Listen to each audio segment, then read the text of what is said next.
guy to try. But at least she got the idea. Wanted the guy to bring the flowers whilst we were on air and surprise her. I was here just when you bounced. Then I noticed that I was just looking at this. I was like, couldn't believe what was going on. Charlie, dispatch rider, we have to vet the dispatch rider. You need free senior high school. I tell you. I mean, Charlie, we need to teach them one or two things. Charlie Bernard. Anyway, one of these days, let's have a conversation about the dispatch industry. The dispatch rider industry. Charlie, I started a business like that. And you ran away. 4 motorbikes.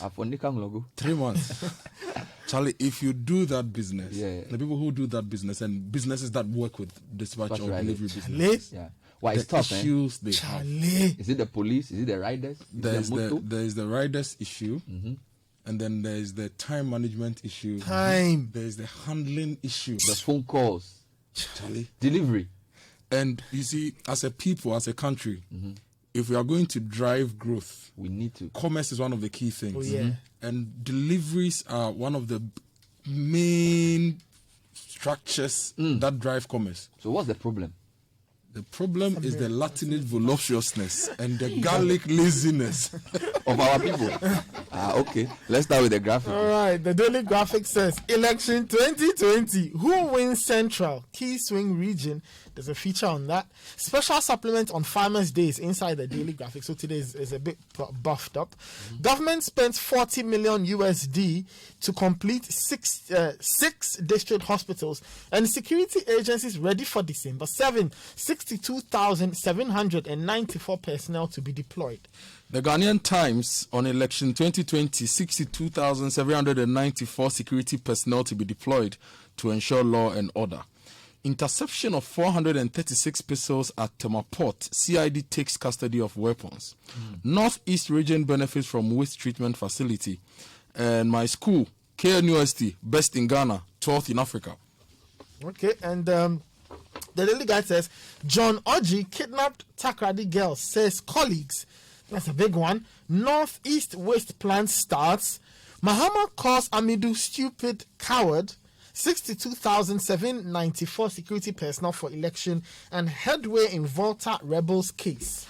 The former president, John Dramani Mahama, is on the front page of the Chronicle. Mahama dares Amidu, indict me if you have the quote balls. Armed robbers invade parliamentary candidate's home. Town folks arrest one. We are ready for election 2020. This is the police.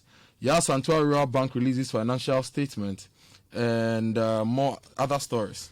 Okay, the Daily Statesman says, what stupidity is this? Mahama insults Amidu over Airbus bribery scandal.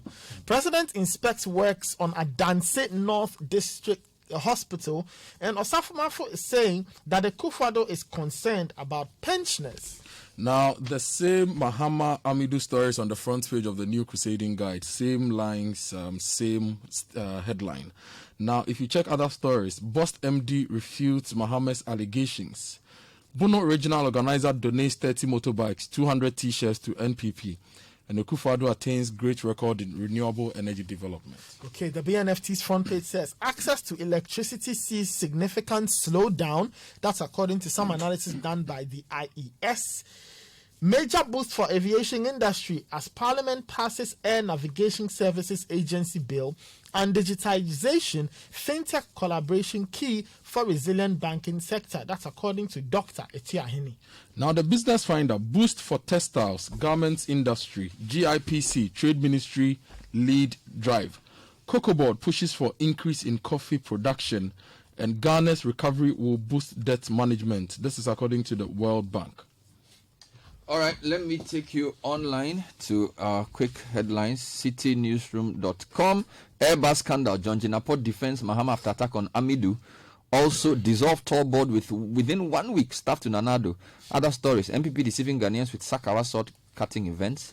And 204 incidents of violence recorded during voters registration exercise, according to the police. Now, City Business News has a troubling story. Aggrieved fund management customers defy SEC warning and engage PB for refund.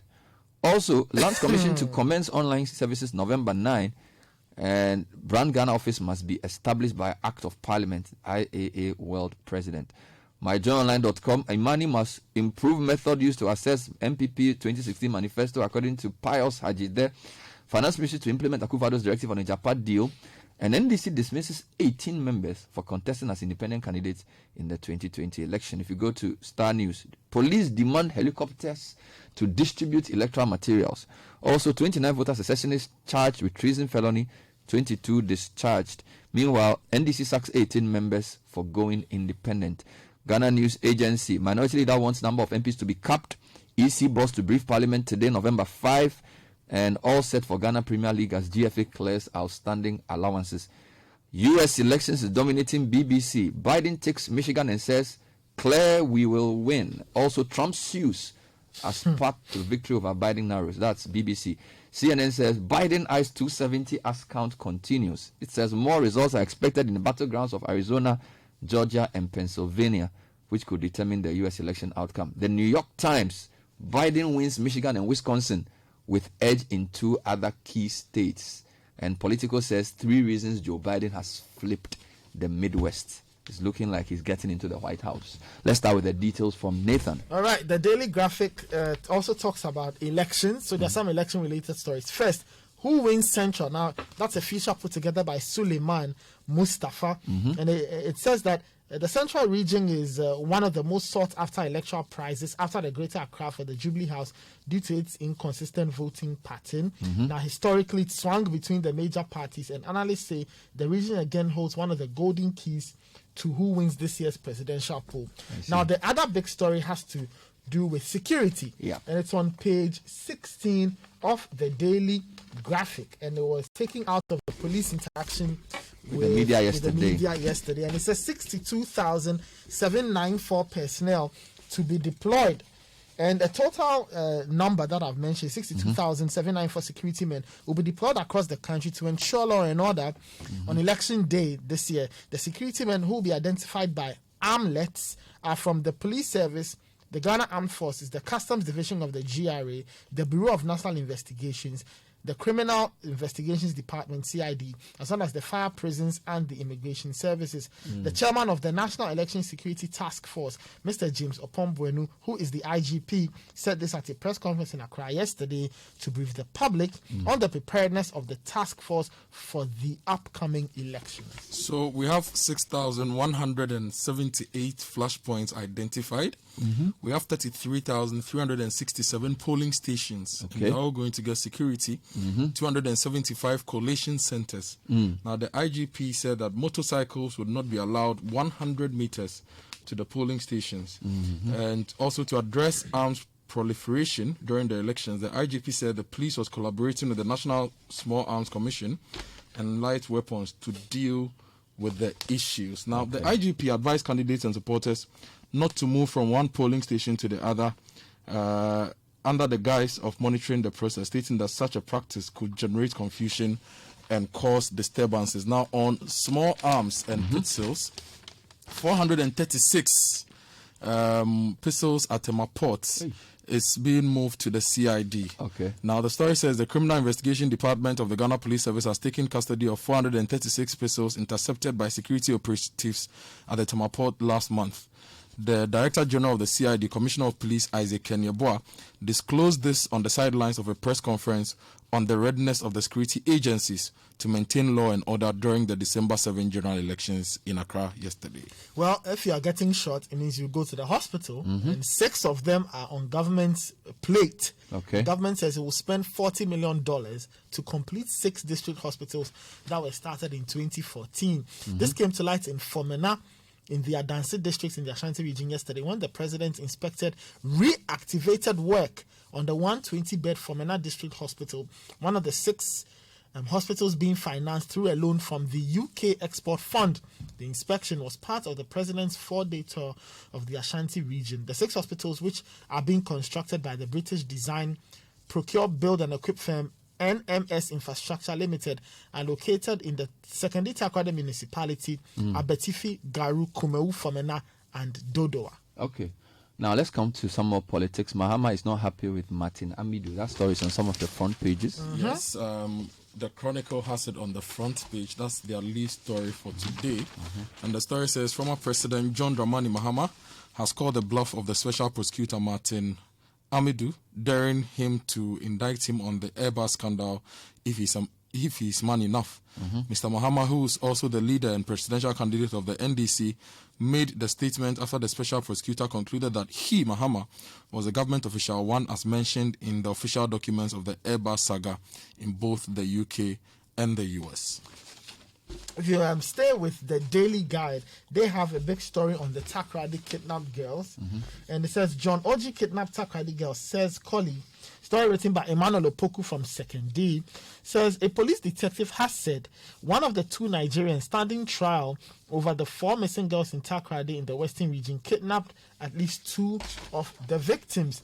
The Detective Inspector Peter William Azuma of the CID of the Ghana Police in Sekondi told the Sekondi High Court yesterday that someone Odotok Wills, a key suspect in the Takrady missing girls' case, told him that it was John Oji, another suspect, who did the kidnapping. He said Mr. Wills had admitted to him that his co-accused kidnapped Ruth Kwesi, one of the prisoners involved, but could not state whether it was Priscilla Cranche or Priscilla Blessing Bentum, both victims. The police officer who was part of the team that investigated the case involving Ruth Abeka, another victim, said Mr. Wills mentioned in his investigation caution statement that he did not directly kidnap the girls, but his close friend John Oji did.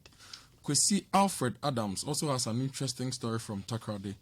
Armed robbers invade parliamentary candidate's home. One arrested.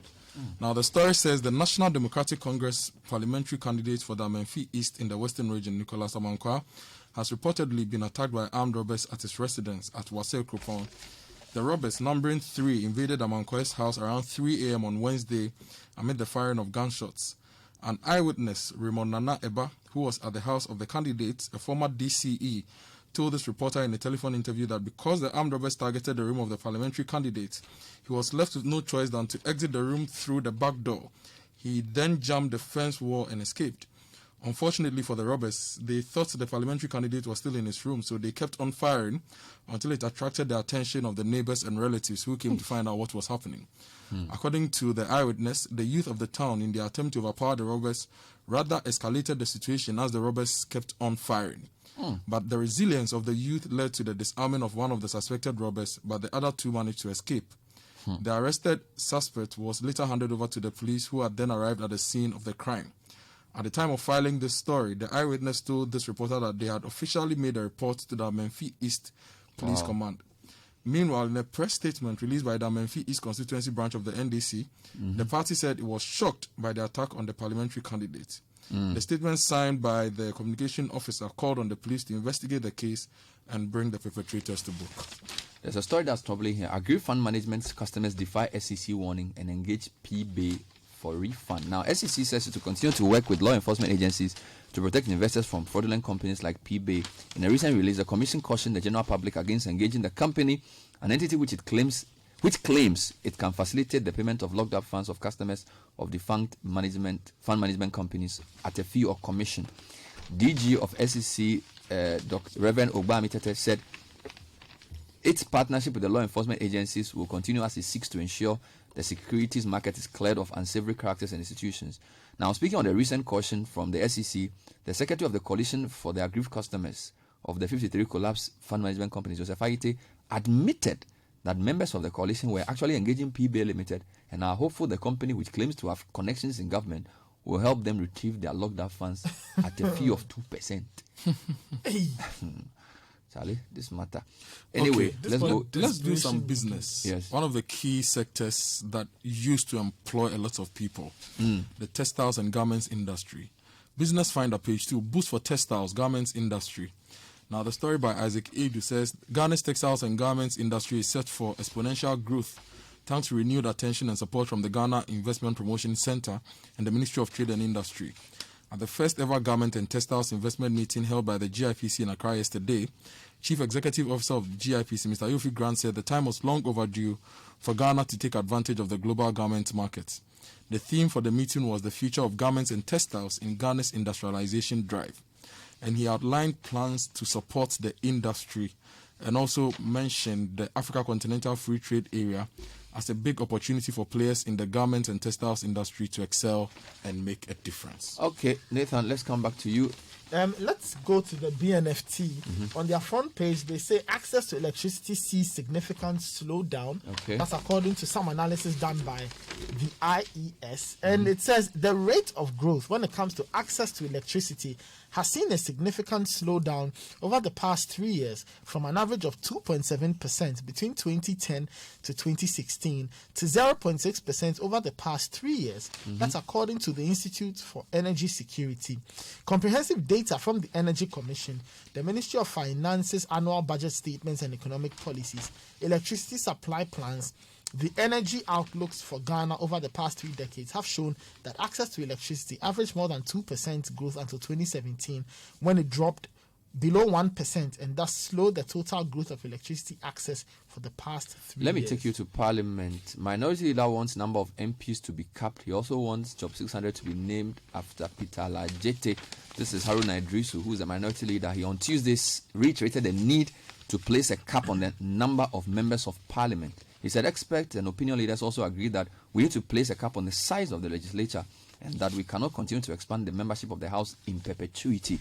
He raised the matter on Tuesday at the Parliament House in Accra during the inauguration of new office facilities called Job 600 Annex to create room for MPs without offices. Now, some MPs had to patch with others to operate from places outside the House at their own risk and discomfort. Now, at the same event, Haruna Idrisu proposed that we should name the Job 600 after D.F. Annan. We should name Job 600 after D.F. Annan and the annex after Alajete. So the Minority Leader Haruna Idrisu wants Parliament to honor some former speakers of the House by naming some structures within its confines after them. He said Job 600 structure, which serves as the office for MPs, can be named after the late Justice D.F. Annan and the annex after the late Peter Alajete. They are the first two speakers of the Fourth Republican Parliament. Okay, let me take you to the ICU. They are worried over the rising wage bill. Now, the government's 2021 first quarter budget was silent on provisions made in respect of fresh recruitment into the public sector. The ICU has observed. Now, the ICU's General Secretary, Mr. Solomon Kote, who praised the government for the recruitment, was, however, concerned about a bloating wage bill, leaving little or no resources to finance developmental projects. And according to him, if over 70% of revenue generated will go into payment of public sector emoluments, then there's a cause for worry. Let's go to the U.S. So many stories. Trump sues as path to victory over Biden narrows. Donald Trump and Joe Biden each claim to be ahead in the U.S. presidential election. This is BBC. Even as the final outcome hangs on a razor's edge and both sides ramp up legal action. The Trump campaign is challenging vote counts in the key states of Wisconsin, Georgia, Pennsylvania, and Michigan. The BBC projects Mr. Biden won Michigan. U.S. media forecast he took Wisconsin. No result has emerged from Pennsylvania. Now, if you go to the New York Times, they have an interesting story. They're saying that with Arizona too close to call, Trump supporters gather at a vote counting site in the state capital, Phoenix. Yeah. So more than 150 supporters of President Trump, some of them armed, gathered outside Maricopa County election office on Wednesday, chanting, count the vote, as officials did just that under the protection of the sheriff's deputies. Now, Joe Biden is in the lead, but Trump supporters believe that could change as the last votes are counted in Arizona. Now, as we speak, Joe Biden has 264 electoral college votes. Trump is on 214. And then, according to Politico, he needs only 6 electoral votes to win. In fact, John King of CNN says if Joe Biden wins Arizona and Nevada, he's president of the U.S. So it's still hanging in the balance as the final states are counted. And we'll discuss that later on the show this morning. One thing that Trump and Biden are drinking a lot these days is possibly coffee, because they need to keep awake. And Ghana's Cocoa Board is pushing for increase in coffee production. Okay. So that next US elections, we'll send them some to drink. Send them Ghana coffee. Send them Ghana coffee. So where are they talking? Yes, the Inter-African Coffee Organization is seeking the observance of stakeholders in the coffee industry to actively involve themselves in coffee production and create sustainable strategies. This was announced during the launch of the 60th edition of their general meeting which will be hosted by Ghana from November 10 to November 20. Now, Dr. Emmanuel Ajimanjumo, Deputy Chief Executive Officer of Ghana Cocoa Board, in charge of agronomy and quality control, said Ghana's soils and climatic conditions within the growing areas in the high forest zone were the most suitable for coffee cultivation, and that we should pay attention to it.